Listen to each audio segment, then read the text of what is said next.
This is The Vocal Minority. Hello, champions. This is Donald John Trump. Just getting ready for the big show and having my diaper changed. I thought this would be the perfect opportunity to invite you to The Vocal Minority with Nick and Steve.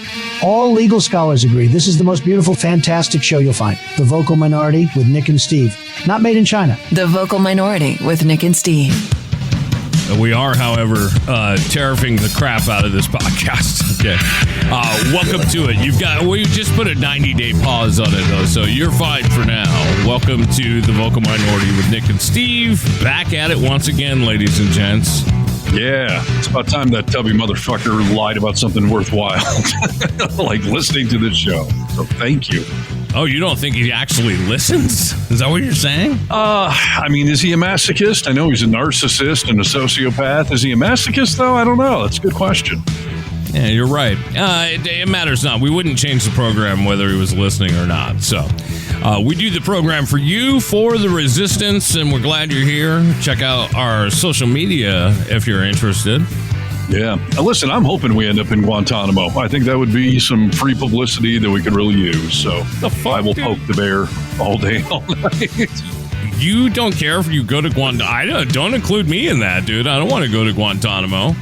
Well, it'd be ideal if you stayed behind. Someone's got to know where I'm at and help get me out. So, okay. But in the meantime, I'll do a couple of weeks ice torture if it gets us all over the news. Sure. All right. Well, anything for your craft. Exactly. But yeah, in the meantime, find the social medias. We got them. YouTube, TikTok, Reddit, Blue Sky, some versions of Facebook out there. And I don't know. I think that's it. Well, way to hype them up. Go check them out all now and see our webpage, thevocalminority.net. We have a comment line. You can comment at 844-48-VOCAL. We've got a ton of good stuff to get to today. I don't know if good stuff's the right word. This is killing me, dude. It's literally killing my soul. It's job security. That's really how I've come to look at it. That whenever I see Trump now, or I see a yard sign still, like I've got this conservative douchebag across the street from me who's got a farm. There's cows out my window now, which I like, but his farmhouse is from like the 1700s and it's got Trump signs everywhere. And I think it's so freaking hilarious that he has no idea. I'm 100 yards this way doing liberal content for planet Earth. And we're the resistance, right? That's right. So it's good job security. I started thinking last night, what the hell are we going to do in 3.5 years when a Democrat wins? We out of a job? No, we're going to talk about good shit and what the comparison contrast looks like and how our country is back on track, I would assume. Yeah. We'll switch from offense to defense, right? Instead of attacking the president, we'll be defending the president. So yes, that'll exactly work. Right. So yeah. In the meantime, this is mentally exhausting. You're right. Yes, thank you for acknowledging that, and let's get into it without further ado. This is Need to Know News. News you need to know. Hello, Americans. This is Paul Harvey. Stand by for news. Steve Harness. Steve Harness, he's our man. If he can't do it, no one can. A little cheerleading for you today, good friend. There's a chance no one can do it because I don't know if I can do it. So let's see how that all goes. But all right, listen, a major story happened a couple of days ago, and I don't feel it's really getting enough publicity around planet Earth. Certainly some people have been talking about it, but this whole thing of a judge getting arrested in America, and it seems to be... Thank you for saying this, dude, because I thought the exact same thing. I said it to my wife this morning. Why is no one talking about this? Yeah, it's a great question. And I know we have been. There's a small update to the story, and then let's start to dissect a little. Representative Clay Higgins calls for the arrest of more judges, and not just a judge or two. Rep. Higgins out of Louisiana called for the arrest of, quote, 100 more judges. 100. Yeah, why stop at 10 or 12? He called for that on social media, of course, which is apparently where all business gets done now. Days after authorities arrested a Wisconsin judge saying she helped an undocumented immigrant avoid immigration agents. Higgins said, quote, arrogant, elitist black robes have been raping our core principles for decades. If the DOJ needs a list, then I have it. Wow. Yeah, please continue. That's interesting to me. I'd love to know some examples of that. Yeah. His words echo comments made by Attorney General Pam Bondi after this whole arrest. She said, quote, if you're harboring a fugitive, we don't care who you are. If you are helping hide one, if you are giving a gang member guns, anyone who is illegally in this country, we will come for you. We will prosecute you. We will find you. It is. It's like a bad Arnold Schwarzenegger movie. It is. And, a couple of thoughts about this. So, first of all, I was just reading online a thing about Judge Napolitano. You remember him? He was on Fox News for a while. He was on my head.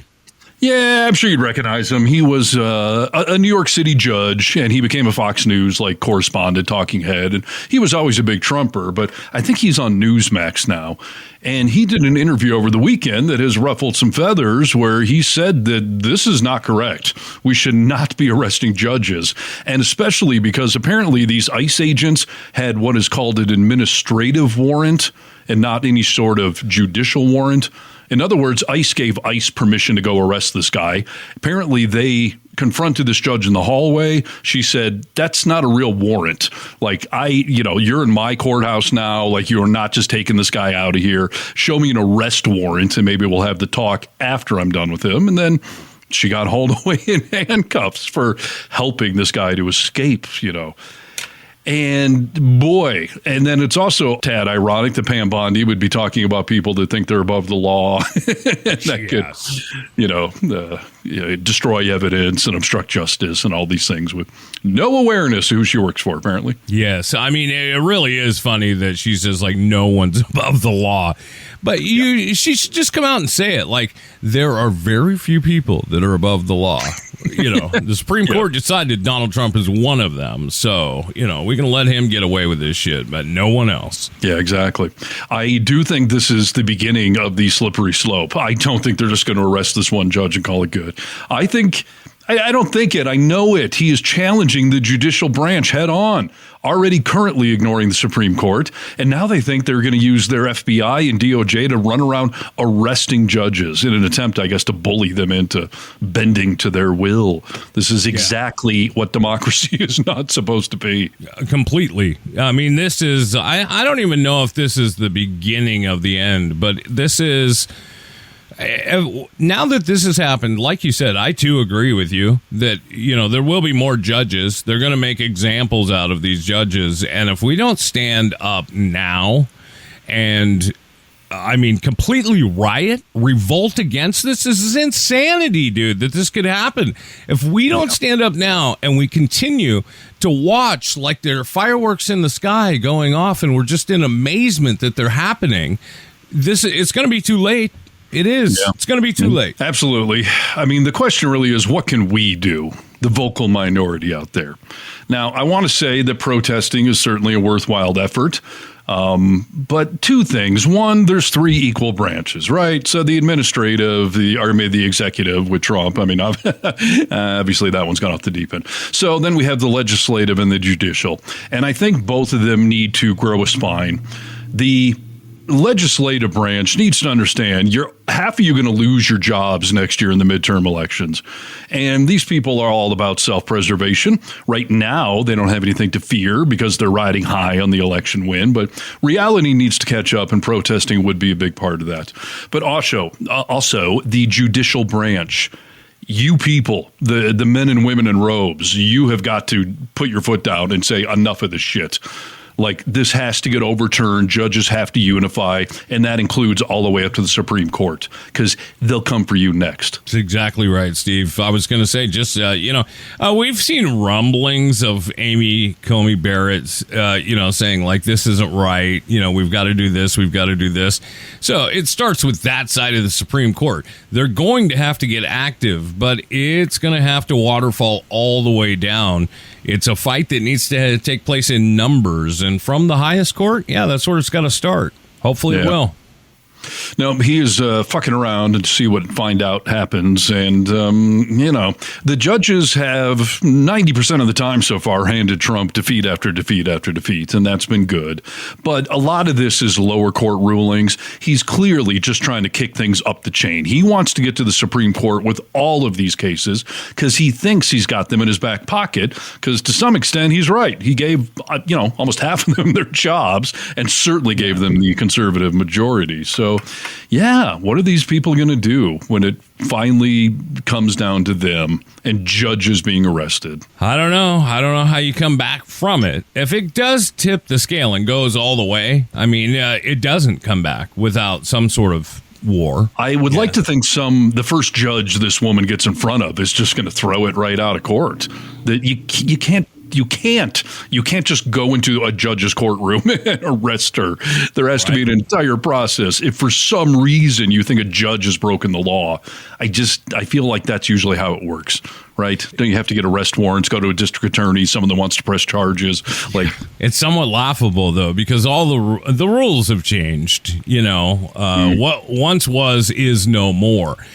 When Trump first got into office, there was a judge in Seattle, and I can't remember his name. I'm not that good, but he was a Reagan-appointed judge, very red, very Republican, and he voted the right way on something and made something with the mass deportations. He ruled on it properly, and Trump tore him apart. And this was a judge that prior to that ruling was always adored by Trump. Oh, he's one of the good ones. Reagan installed him. He's still there, and he's a hard-ass judge. But it all goes back to you're either with me or you're against me. And it's never been made more clear than with this administration. If you step out of the line of, I don't know that I agree with that. Oh, okay, boing. You're gone. It's you're with me or you're against me / what have you done for me lately? Because some of these judges that have even recently ruled against Trump, he literally appointed them himself. So obviously he thought they were a competent judge, which implies he looked into them, which we know he didn't. He's working off the Heritage Foundation's list of conservative judges and whatnot. But even that is even more so. The Heritage Foundation recommended some of these people because they were ultra conservative. And even they are like, no. We still have a constitution. We still have due process, rule of law. Yeah, it's going to be interesting to see. So I guess I don't want to say sit back and watch. But I do. I think it's time to revolt. Let's get active and do what we need to do. And maybe we need to persuade, I say, some of these judges to do the right thing. Do you have news you need to know? Like need to know news? How about news you need to know? Do you feel like you need to know that? What if we could guarantee only news you need to know? The need to know news. I think we might be on to something you need to know. Perhaps it's news. Let's see if we need to know it. I need the stuff I need, though, not the junk. It's just stuff you need to know, as far as I think from what he was saying. I'm going to piggyback off that a little bit and depress you even further because, some of these judges, we've seen one get arrested. What will happen further down the line? It's not only the judges that Trump and his administration are going after. How about law firms? Yeah, we've heard that Trump is attacking different law firms. And as of late, let me tell you what's on deck here for this.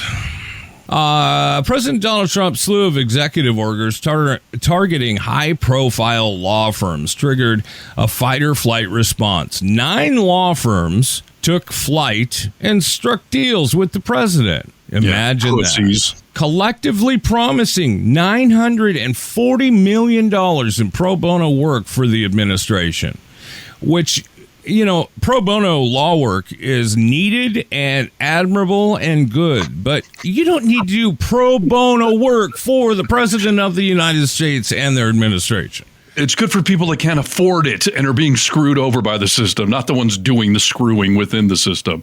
And I missed the episode of Suits where the whole law firm just bent over because somebody demanded something of them, let alone the White House. Yes. I mean, everything you said is right on the money, Steve. Well, there are 4 law firms that did not bend over and open their butt cheeks to take a peanut. One of them, Perkins Coie. I know people who work there. Jenner and Block. cooey? Wow. Sounds like a sex move. I pulled the old Perkins cooey on her. You know what I mean? Had you give her the old Perkins cooey? That's funny. Perkins cooey, Jenner and Block, Wilmer Hale, and Sussman Godfrey all opted to fight the administration in court. They've argued the executive orders violate the Constitution. Imagine that. Targeting people and companies for their speech and violate their clients' right to counsel.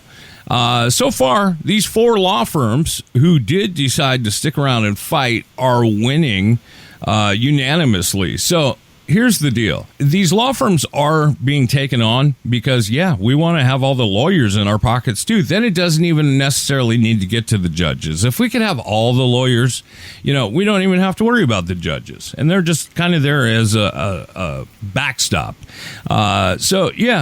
These are law firms that are standing up and so far winning. And that is because they are getting into this fight early. And there are still people in the courtroom, a.k.a. judges, that will look at this and be like, based on the Constitution and our laws, this isn't right. You can't do this. So we're going to cut it off at the leg. So we applaud those four. That is so tiny, dude. That stood up and said, we're going to do the right thing. But we've seen it with all the big daddy canes, from Mark Zuckerberg to, just all the big, Jeff Bezos. Everyone kissed the ring this time around. It didn't happen last time around, but this time everyone's taking a knee for President Trump. They're taking 2 knees, if you know what I mean. So, here's the thing. Thank you. I have some level of sympathy for the Zuckerbergs and the Bezoses and whatnot. That some level, by the way, not entire level, but they own companies and they're trying to keep their employees employed and keep business. A law firm is nothing but lawyers. And it's not like they're going to have to pay huge legal bills to go defend this crap. That is what you do. So go do what you do. Otherwise, what? You're just a greedy lawyer that if there's no paycheck in it, you're not going to stand up for what is right or wrong. You're not going to defend your law firm. You're not going to stand up for what is right. You don't think that's going to be worth its weight in gold and publicity? Well, they dedicated $940 million in pro bono work. Take that work pro bono and just do it yourself. Dude. Oh, that is so disappointing. And I'm glad some have, and I guess that's what it takes, someone to stand up and take the hit for everyone else. So kudos to them. And, kudos, by the way, to Harvard. I guess I made fun of Harvard a bit over the years, but at least they, unlike Columbia College and a few others, that when Trump threatened them, they did the same thing. They bent both knees and got down there with their mega knee pads and went mega cum laude, if you know what I mean. So Harvard stood up to it. And so far, I think they're going to win their legal battles. And on one level, I want to say, you're charging your students so much. Harvard's not going out of business. But the problem that I don't think a lot of people realize is that Harvard has top-notch scientists, people that are either already been in the industry and they're back working at Harvard, or they're going to be in the industry, and they get federal grants to work on, cancer, Alzheimer's, things that you may, if it goes away today, you may not see the repercussions. But if someone is 6 months away from curing Alzheimer's and we take away a federal grant just to stick it to the hippie college, you have just fucked over humanity. Completely. Listen, dude, you can think whatever you want to about Harvard, but in layman's terms to what you just said, Harvard is the best of the best. Whether they are talking about the students or the professors, they are the best of the best. It's true. It's why they're frickin' Harvard. It's why it costs so much money. Maybe it's a crime, but to cost that much. But they're the best of the best. So cancel them out. See what happens, dude. Yeah, no, exactly. So these are all scary things, and I think there is a knee-jerk reaction with everything Trump to just sort of laugh it off or assume this isn't serious or it's not really going to go anywhere. But we are 3 months into this thing barely, and they are testing every safeguard there is, and they want to see what they can get away with so that for the next 3 3/4 years, they can run roughshod. So now is the time to stay angry, get vocal, comment, share. We can do stuff online that helps with this general, sentiment in the country. And hopefully then those in power, the Harvards, the law firms, they will take note and know that we got your back. Go fight this shit. People are also talking, dude, and it's not me, but people are saying, Steve, free Luigi Mangione. Free him. I've seen that. And his legal defense from GoFundMe's up to $1 million now. I mean, listen, I understand the sentiment of being angry with health insurance. I mean, I completely understand that sentiment, or even just corporate CEOs. But you cannot murder someone in the street, okay? There's consequences for that. So if you want to be a martyr, part of being a martyr is you got to die. You got to take the bullet. So whether that means actual death penalty or just going to prison for life, if Luigi wants to be a martyr, then, go right ahead. But this notion that because we're all pissed at CEOs, we should just let them off the hook, you don't think that would be the ultimate slippery slope? I don't know, dude. I make very little comment on it.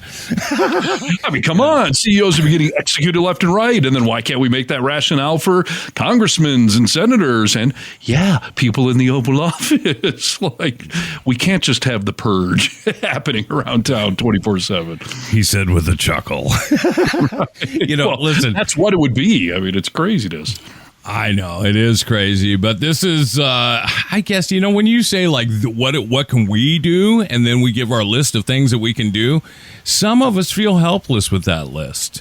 And that's why people like Luigi Mangione have stepped up and done things. He's not the only one. I mean, he's the only one that got caught, right? He's not the only one. But that's some people Wait, feel what are you talking about? He stepped up and shot a guy in the head. Like, what? Is that what we're asking for? I was just saying protest, grab a sign. I understand, dude, but what I'm saying is I think the reason that it went that way is because protesting with the sign, I mean, I don't know. It's like beating off. I'd rather get laid, Yeah, it is easier to jerk off, though. And it's easier just to grab a sign than actually go, there's a couple ways to shoot someone in the face, all right? You're talking about one way. Luigi did another way. So. Well, we better get out of this, dude. This is Need to Know News. News you need to know. Hello, Americans. This is Paul Harvey. Stand by for news. Hi, Stephen. This is Clem Fandango. Oh, hi, Clem. I can hear you just fine. How are you doing, sir? Doing good? Doing fantastic. Good. I like chatting with you. Here's the thing, Clem and everyone else. I would not encourage you to shoot people in the head. I would encourage you to pick up a protest sign and do something. But if you can't do any of that, just listen to this show. Follow our pages, all that. I think that's the minimal. We're fighting the good fight. We're the resistance. At least give us a freaking thumbs up, right? Yes, please. For crying out loud, download the podcast, you bastard. Right. It's costing you nothing, people. So step up. All right. Fun quote here. Awful, awful, awful. What on the long list of things could that be referring to? Boy, I mean, that could cover so much right now. I have no idea, really. Yeah, CNN data chief Harry Enton said on Sunday that President Donald Trump is already making history as he approaches his 100 days in office, which I think you just did now. It's just not the kind of history that anyone would want to make. He said, quote, "These numbers are just horrible. There's no way to sugarcoat it. Awful, awful, awful." Trump's numbers are so low that he's behind every other president in recent decades, including his own worst numbers in 2017, which was a record back then. Because basically every president 100 days in is north of 50%. I mean, Obama was at like 60-something. Even George W. Bush was at 60-something 100 days in. So the only one to be performing worse than Trump is Trump. He beat his own worst record. That is so damn funny, dude. It's funny because my wife used to run a lot, and I was like, "Why do you like to run by yourself?" She's like, "Because I'm competing with myself." I said, "What do you mean?" She's like, "I'm going for a better time. I'm competing with myself," and I think that's what Trump is doing right now. And he won, I think. Yeah. I mean, he won in reverse, I guess. He beat his terribleness. So, yeah, he's at 41% right now. And even on the economy, which was the big issue with Kamala that he won on, he's down to 39%. And said, my goodness gracious, he was elected to fix the economy. And now he's at just 39% approval. You know what's funny about that, dude, is that I think it's so much easier to campaign on lies than when you get into office. And, we still see him lying. Okay, here's campaign. We start with, I'll have eggs down on day one. It'll be so funny, it'll make your head spin, Okay, so he made these claims. Now he's in office, and egg prices they've kind of been all over the place, but they're not where they used to be. And he's telling people that they are. But now you could just walk into the grocery store, and when you have to buy them, they don't seem that way. So yeah, that approval rating in the first 100 days is falling. Yeah. It's not as easy to lie. Saying is easy, doing is hard. So now he's just going back to, I'm just going to keep saying it because that was pretty easy. So I'm just going to tell these people, eggs are very affordable. I don't know what anyone's talking about. Gas price, everything is cheaper now. Everything's free. I miss the good old days when it was so much easier to lie. Right. Didn't he say something like egg prices were down 92%, which would make them free, essentially, I guess? No, it's utter insanity. And, okay, I'm glad his poll numbers are reflecting it, but two things. One, he's sitting at 41%, 39% on the economy. Trump has this mega base of about 30 to 35%, and that shows you that even as terrible as he's doing, I'm not sure he'll drop too much lower than that because I don't think the cult is ready to shift gears quite yet. They still believe in all of this stuff. Yes, you're completely right. And that is all they're holding on to. Just makes me feel better as a person to have something to believe in. Well, that's their something to believe in, so you're not going to take it away. Yes. And I've heard a lot of people point out correctly that the Democrats did just about as bad, and even in some categories worse than Trump in some of these recent surveys. But listen, first of all, we're not in charge of anything, so we can't be held responsible for any shenanigans going on right now, which is why Chuck Schumer was smart not to let the government shut down, because that would have been a built-in excuse to blame the Democrats. All eyes are on him. But also, as to Democrats here, what am I supposed to be happy about right now? What am I supposed to be saying? Yeah, Democrats, we're doing a great job. We got our asses kicked. We're out of power. We have next to nothing that we can do. So if anyone asks me, what's your opinion of the Democratic Party? I'm pissed. I'm not happy. Why would I give them a good score? Doesn't mean I hold them to the same level of accountability as I do Trump, but there's nothing to be thrilled about right now. No, there is not. I'll tell you what, you're right. What are we going to say? Well, yeah, I'm not happy with where we're at, but you look into the Democrat Party right now and see people all over the place. There is no unity right now in our party because everyone has said, we got our asses somewhat handed to us in all of this. This should have been an easy win. And, now we're seeing people go off in all different directions. Chuck Schumer's talking out of both sides of his mouth. We are not united right now. Yeah. No, I keep hearing that. Who's your leader right now? Yeah, we don't have one. A hand grenade got thrown into our bunker, and we got blown to hell. So you're right. No, we don't have a leader. And, yeah, this is part of this cycle of politics. We lost the national election. Now we got to lick our wounds and rebuild. So that's what we're doing. And don't even think that within 3 months we got all that figured out. No. So, no, we're not scoring well, and why would we? Yeah, no. But let's focus on the fact that Trump is scoring so badly because he was voted in with such enthusiasm, and this is going to be a great change for America. The golden age of America is coming back, and we haven't seen that happen.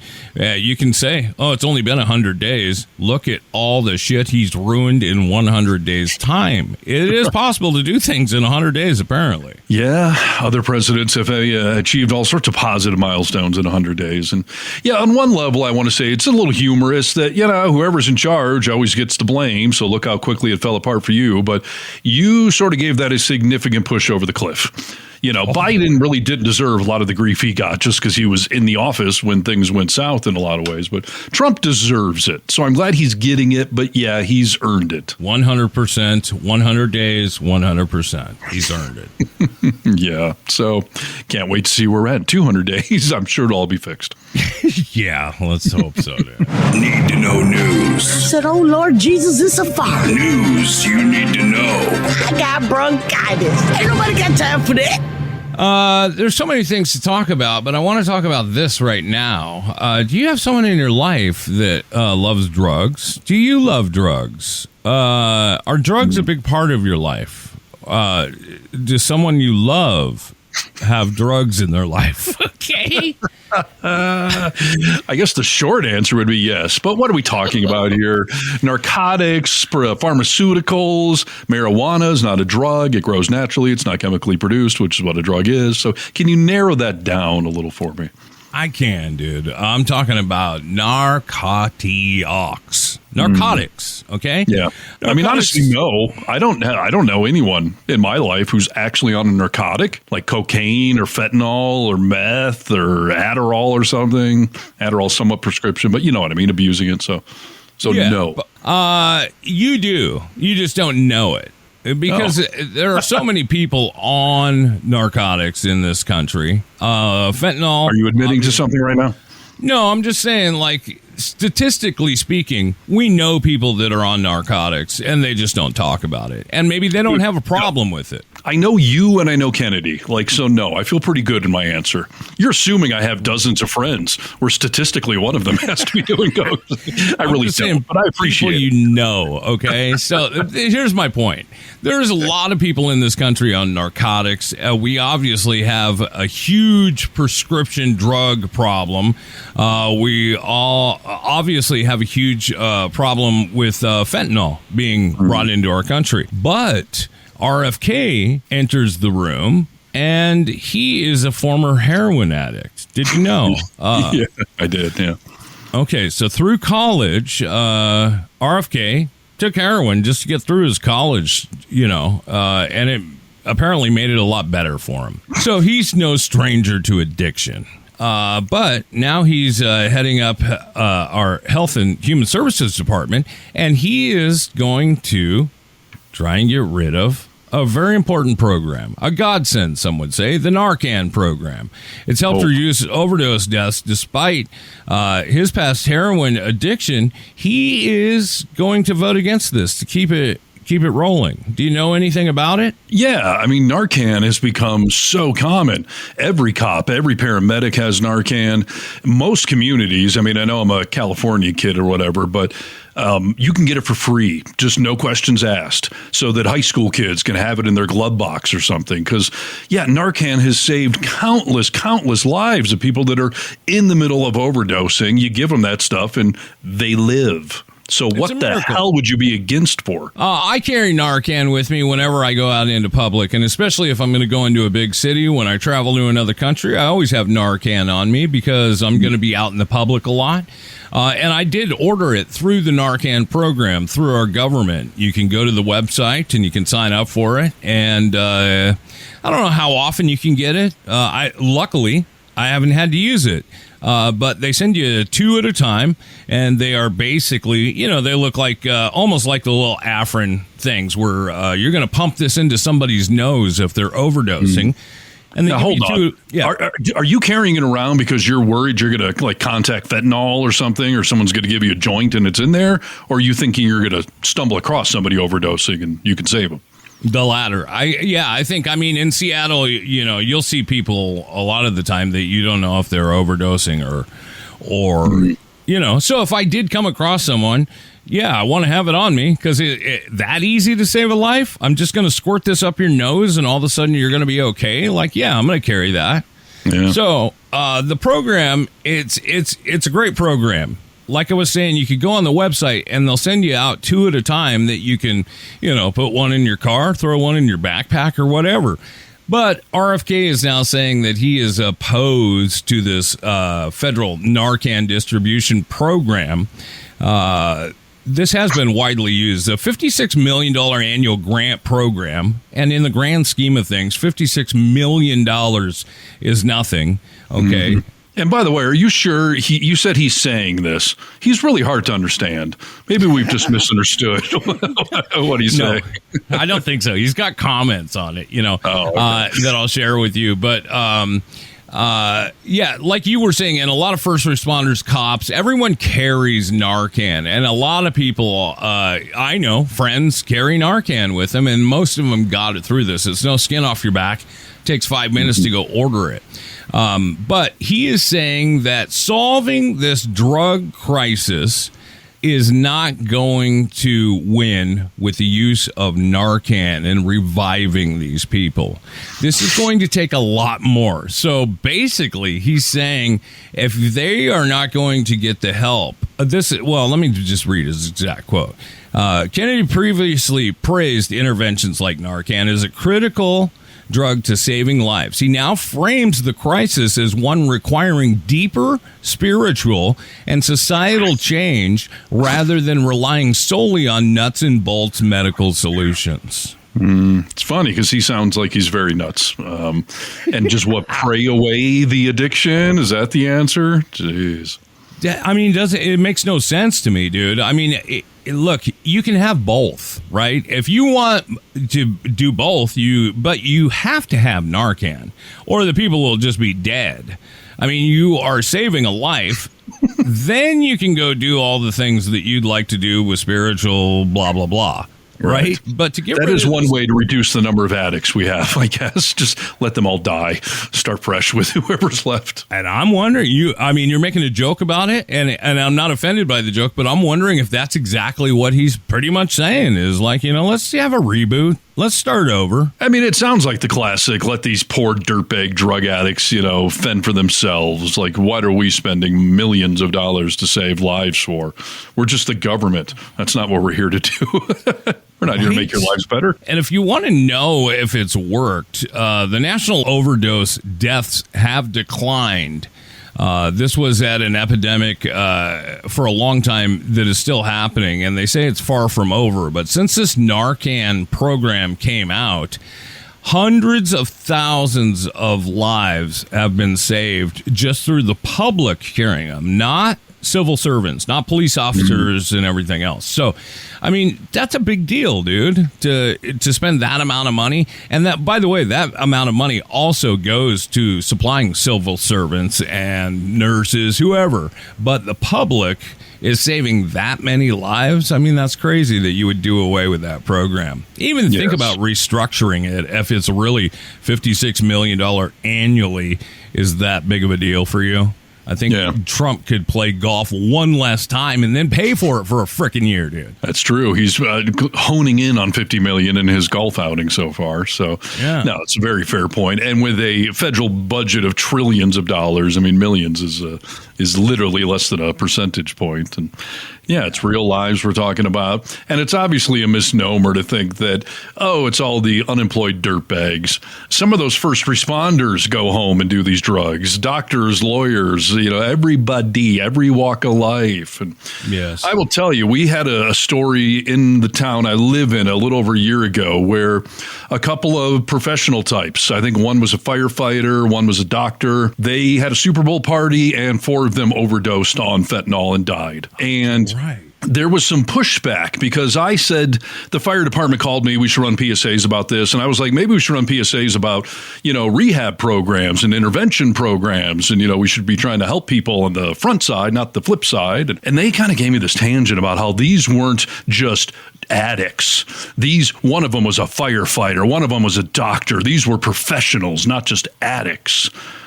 And I'm like, I mean, first of all, how warped of a perception is that somehow they are different or better because they're a firefighter or a doctor? Like, then don't tell me to make announcements on the radio. Hang something in your break room at the fire department. Tell your coworkers to not go out and do a bunch of fentanyl on a Saturday night or whatever. That is such trash. Absolutely. And news came out today. They finally, 14 months later, actually made an arrest of the guy that sold them the drugs. And learning what I learned today, I have a little bit more sympathy for these 4 people that overdosed. They were told they were buying cocaine off this guy. Not that makes it a lot better, but they were having a Super Bowl party. They all wanted to do some lines. This guy sold them pure fentanyl. So they did pure fentanyl. Yes. So they just did lines of fentanyl thinking it was cocaine. And you can get a little fentanyl in your system and overdose. I mean, they did lines of it. So they were screwed because this drug dealer told, yeah, it's cocaine, man. It's good. It's good. They went and did blow and they thought it was blow and they freaking died. Dude, I'm surprised. Unless, I've never been to a cocaine party per se, but like, unless you do those lines at the same time, that amount of fentanyl kills you so quickly that I can't imagine the three would have had the opportunity to go. They must have done it all at the same time. That is insane. Mm-hmm. That guy should go to prison for life because it's not like it was mixed. That guy knew he was killing those people. Right. I think the assumption was they bought cocaine and it was laced with fentanyl and they were rookies. They couldn't handle it. But no, they apparently just bought fentanyl, was told it was cocaine. And yeah, I mean, that's like handing somebody a gun and saying it's full of blanks. And then they blow their friggin' head off, like, because you essentially tricked them into it. Now, they shouldn't have been buying coke in the first, blah, blah, blah. But listen, they thought they were doing a safe, quote unquote, amount of cocaine. Yeah. And yes, they all freaking just died. And I believe they all were doing it at the same time. I don't know if you snort fentanyl, if you would just instantaneously die. It has to take at least a minute or something, I would guess. But obviously, they did it close enough together that 4 of them died. And I did learn today there was a 5th there that did some that somehow survived. But I mean, these people were tricked into doing essentially pure fentanyl. That's a great example of why everyone should take advantage of this Narcan program. Like, you should have Narcan in your glove box at the very least, because you never know what's going to happen. If you are exposed to, the amount of fentanyl it takes to kill the average person is like a grain of rice or less, or far less, I think. It's more salt than rice. But yeah, you're right, Steve. All of those people that you see dying on the streets of overdoses were once something. They were once a cashier or a doctor or a son or, whatever they were. They're freaking people, dude. And this program to be cut, I don't know, it's trashy. Shame on you, RFK. I would concur. I had to have a little chat with my son recently. Another local news story. High school kids, I mean, they're vaping constantly. Principals are constantly confiscating vape pens. And I don't know why, but one of our local sheriff's offices went to one of the local high schools and they took some of these vape pens and they ran them through lab work to see what exactly was in them. And obviously a bunch of them were THC, vape, marijuana. A lot of them were nicotine, but some of them had fentanyl in them. And that can only come from a backroom person making vape cartridges. And I don't know why they would add fentanyl. Maybe it gives some extra kick or something. But my point is, I told my son that, if there's vape pens going around at a party or something and you see that it has a label on it, like you can tell it came from a pot shop or a drugstore, a liquor store that would sell a nicotine thing. Like, I'm not telling you to do it, but that is significantly better than something that you can tell is black market made at a back room, because that can have stuff added like that. Or they could have just added rubbing alcohol or something to fill it out. And now you got popcorn lung. Like, be very careful. A real company would never add something like that could kill customers. Well, yeah, I don't know that that's true.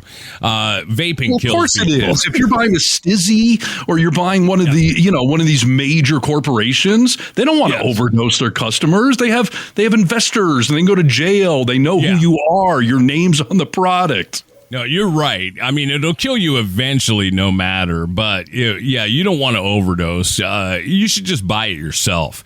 That's what I told my niece. Like, if you're going to, don't share shit with people you don't know real well. Like as far as vapes or even pot, because you don't know if they've laced it with fentanyl. It's happening a lot. Buy your own stuff. I'm starting to wonder, by the way, like forever people said that cell phones, we're all going to have brain tumors. And, we're like 30 years into cell phones and I'm not seeing an epidemic of brain tumors everywhere. I'm starting to wonder when that is going to become a reality with vape. because I know it's a new thing. It's untested. No one knows the long-term side effects. We have heard some cases of the popcorn lung, but that's mainly been with backroom or shady companies adding stuff. Like, at what point are we either going to see an epidemic of popcorn lung cancers, or be like, I guess it's working okay. It's been 20 years now. Who's getting it? Oh, I think the popcorn lung comes from all of the vapes, not backroom shit. I mean, Rachel sees them in they're suing for it like they do asbestos and everything else. Yeah, but it's so widespread. So many people are vaping. Where's the epidemic? Not isolated cases. Or I read about one company that was putting some crap in there and they gave popcorn lung to everyone who was using it. Like, I'm not seeing the widespread. Yeah, that's interesting. How long will it take? Or will it happen? You're right. I mean, yeah, that's interesting to think about. So, I don't know. I guess we'll have to just wait and see who kills over and can't breathe anymore. This is Need to Know News. News you need to know. Start the news chant, please. Come on. News, news, news, news, news, news, news, news, news. Yeah. Let's see here. This is somewhat of a funny story, but it sets up a serious one. President Donald Trump continues to remain vague on the rumors that he's going to try to seek a third term. He's been asked about this multiple times, and he started off with, a lot of people say they want it, but, I'm not thinking about it. And then it transitioned to him literally telling NBC News that, no, I'm not joking. Like, we're actually putting thought into how we can pull this off.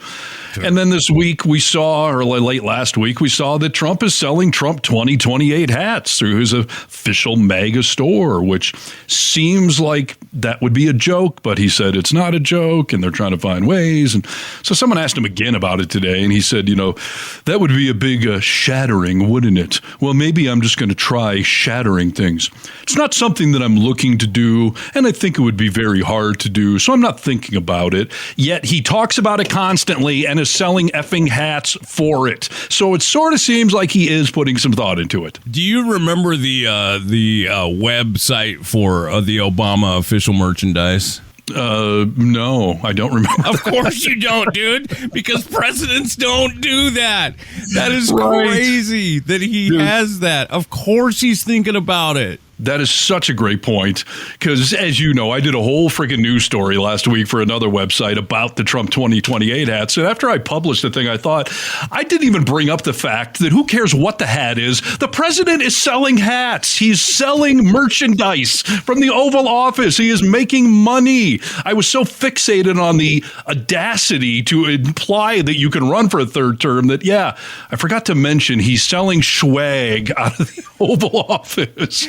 You see all the influencers online, like, check out my merch, some new merch dropping. Like, that's our president. He has merch. Yeah. I mean, talk about norms that have just been blown out the window. That's how far we've come. I just accept that, of course, he's selling shit out of the Oval Office. Now I'm just fixated on how, deplorable and insane some of the things are. But so, let's just accept that he's selling swag. He is selling Trump 2028 hats, and they keep saying, and even Carolyn Levitt, when she was just asked, she said, quote, "It's not something that Trump is thinking of, although I hear the hats are flying off the shelves." Jeez, man. This is very much like Project 2025 that he hasn't heard of or is not thinking about, right? Yes, and I know the MAGA, he's joking, he's trolling.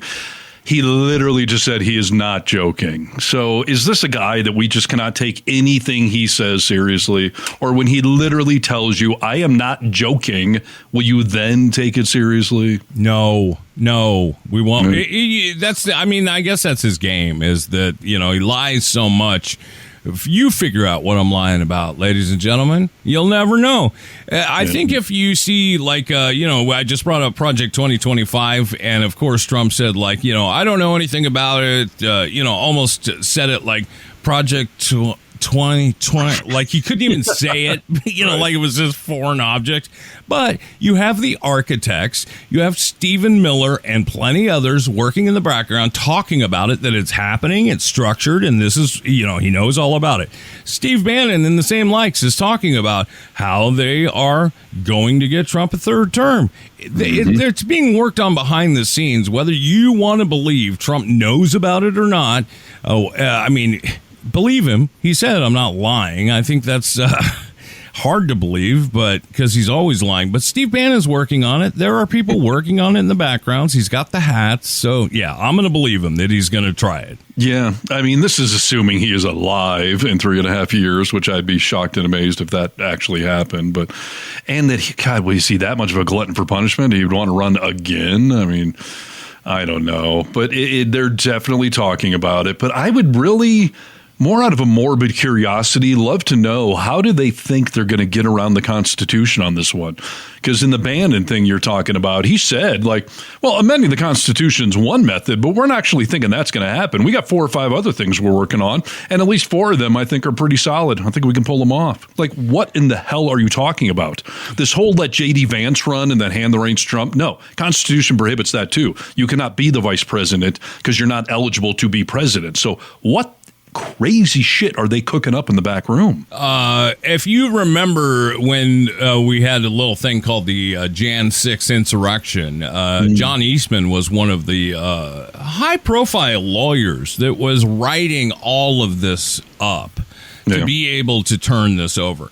So they have brilliant minds. I think John Eastman's obviously a piece of shit, but he was a brilliant guy. I mean, he's a scholar. And at one time, a gentleman, So listen, people are sitting in back rooms, thinking, plotting, doing all this shit while we're sitting here living our day-to-day lives. So, yeah, it would be interesting to see how they're going to pull it off. But I'd rather not know and never have it brought up again. Right. I guess I'd rather read about it in some memoir 20 years from now that this was the crazy thing they were talking about back then, other than waking up and seeing it on the breaking news alert on my phone. So, yeah, you're probably right. But it just falls under the umbrella we talked about earlier, that they are trying to screw with every guardrail there is, including just telling the Constitution to go screw itself. So, fucking around. Can't wait to find out. Yeah, dude, I thought about this. We'll copyright it on the show. I'm going to write a new song called Fafo. How come people aren't screaming Fafo and writing songs about Fafo? I think we should do it. I do hashtag almost all of our posts with FAFO. Like, that is trending. But it has not become a commonly used phrase in pop culture. So, yeah. A little hit song might help with that. Yeah, a little Fafo. This is Need to Know News. News you need to know. Hello, Americans. This is Paul Harvey. Stand by for news. Well, dude, the Pope had his funeral on Sunday, and well, that was huge news, and there were many attendees. It's too huge a news. Can we stop already? God, it's on the news every day. He died. Yes, I don't know any celebrity that gets 2 weeks worth of coverage out of their death. He's not a celebrity, dude. He's a humanitarian. I mean, he's a peacekeeper. He's a public figure, or a leader. I mean, he's bigger than that. I know that you don't believe, but as far as the Catholics go, I mean, he's probably was the most powerful man in the world. Yeah, I get that he's prominent, but if Soundgarden had to hold a conclave to vote for a new singer, would Chris Cornell have gotten 2 weeks worth of coverage out of it? It's just because they stretched this whole thing out, that it's public viewing, and then the presidents or leaders, then there's a conclave, we got to vote for a new fake head of the church. It's like they are milking it. No, it's a huge thing. You're just not interested in it. But there were a lot of people, obviously, that went to the Pope's funeral. I just want to mention this because I thought it was funny. You're at a funeral. You're at the Pope's funeral. Did I mention I've seen the Pope, dude? I went to see the Pope. So it is always grandiose. So I can only imagine what it was like then with all these people and, kind of a somber event. But you got to see him live. That's awesome. These people seem dead. That seems like kind of a ripoff. Yeah, dang it.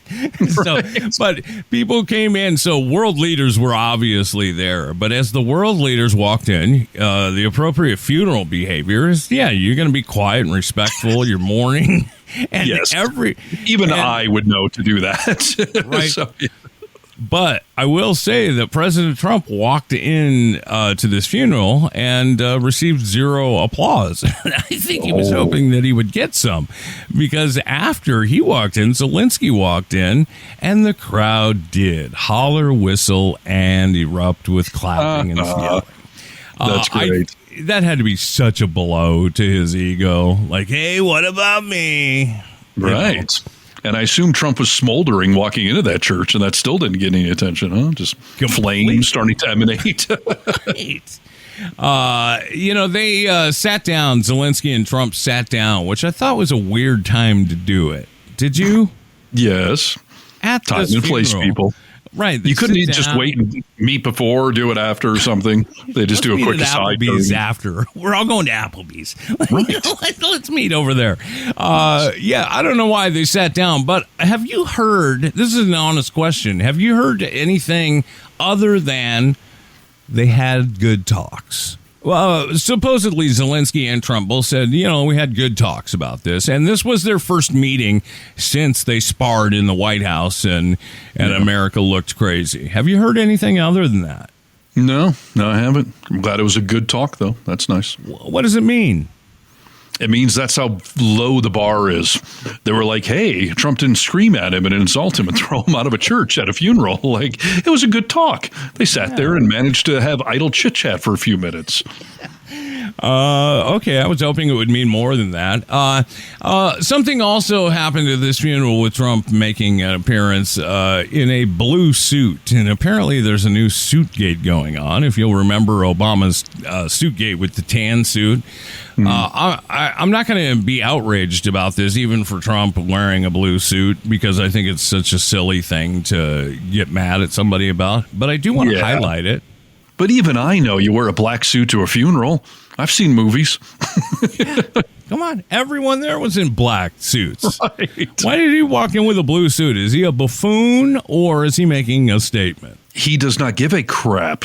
I'm sure he thinks he looks better in blue, and that's why he went that way. He doesn't care about decorum or anyone else. I mean, he wants to be the center of attention. He wanted those applause that Zelensky got. So, yeah, he dresses how he's, comfortable, which on a very small level I can relate to. But even I know the time and place, So if you're going to a funeral of a world leader and you're one, you got to dress the part. It's like a woman should not show up wearing white at someone's wedding. It's just you don't do it. Right, and you don't wear certain colors after May. Come on, there's rules to things, okay? And black suits will still cover up your Depends stains, so I don't see what the big deal was. You would think it would do it better, dude. Right. I mean, yeah, you should have worn a black suit. But, so those are my comments. Those are my comments on his meeting. And I also wonder if you can give me a quick thought on whether or not Trump is Putin's biatch. My quick comment would be yes. My long comment would be yes.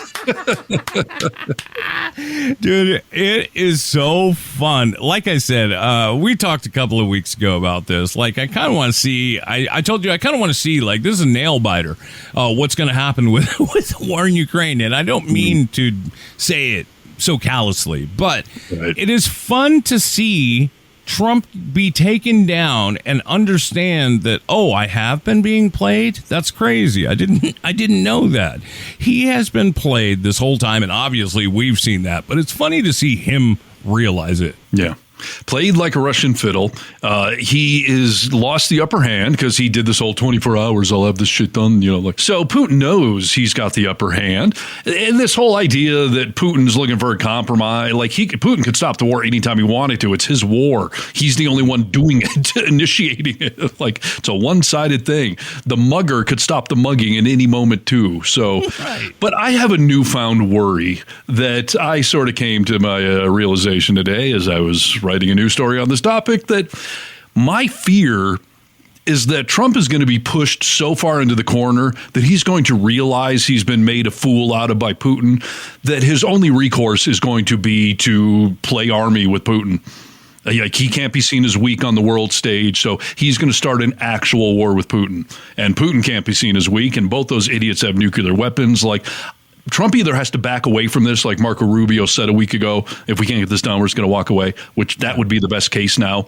Just walk away and let Ukraine get ravaged. Because if Trump keeps getting pushed and made fun of, I'm afraid he's going to start an actual war with another superpower. What, you think that he's going to invade Russia? Yeah.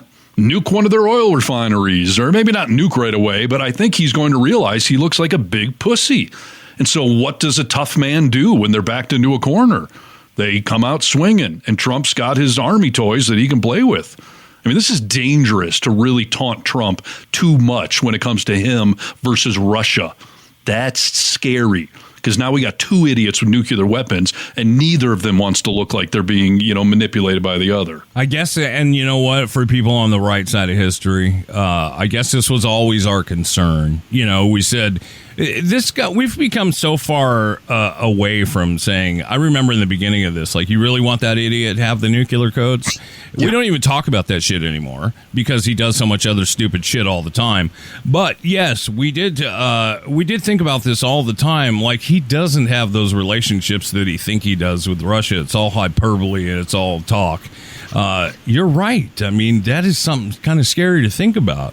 That, he's going to get pushed in that corner, and he doesn't like to look weak. Mm-hmm. Little does he know, I think he's weak all the time. We all think you look weak, sir. Right. Listen, he said he's not going to rule out military action against Greenland. So obviously he's not going to rule out with anyone else, including Russia. So I don't know how this little story is going to end. Right now, we're in the giggle at Trump phase. I'm just worried this might go a little too far, and then no one's going to be laughing, or we'll all have permanent smiles from nuclear fallout.